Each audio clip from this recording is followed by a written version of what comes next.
Welcome to NWTC's DMT Newscast, your source for all news from local to international.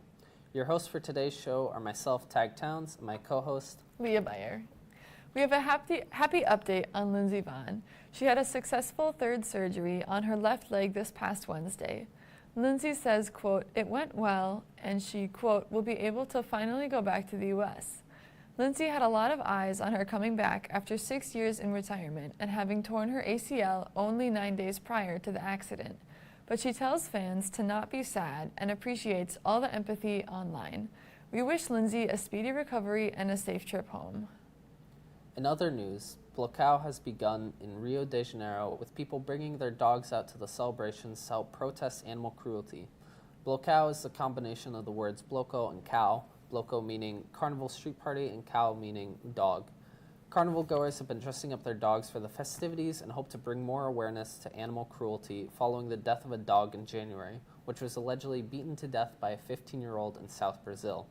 The Blocow's chief organizer, Marco Antonio Marino, states, "Dogs are a part of our families. Families come to street parties for dogs because it's sweet, is joyful, and loving. These dogs certainly know how to pull off these looks, and hopefully their message is heard." Closer to home, in Texas, multiple school districts have canceled School Picture Day.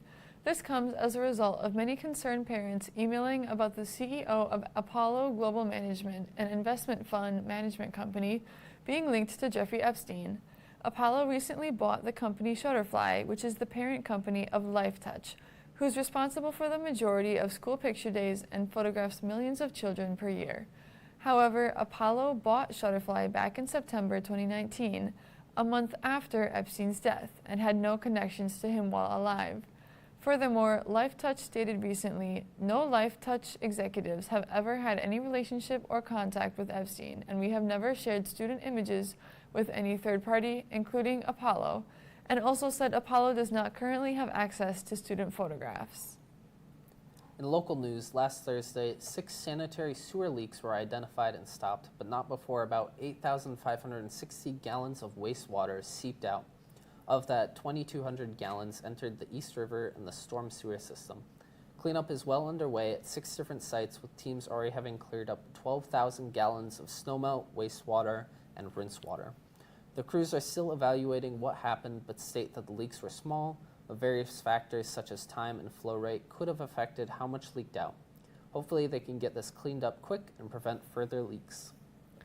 Lastly, to wrap up the show, it's time for the Facebook find of the week. This week's find is a set of old Coca-Cola syrup bottles. These 4 bottles are from the mid-1900s and are currently discounted from $160 to $145. The seller also says there's a little bit of syrup left in the bottom if you'd like to give it a try.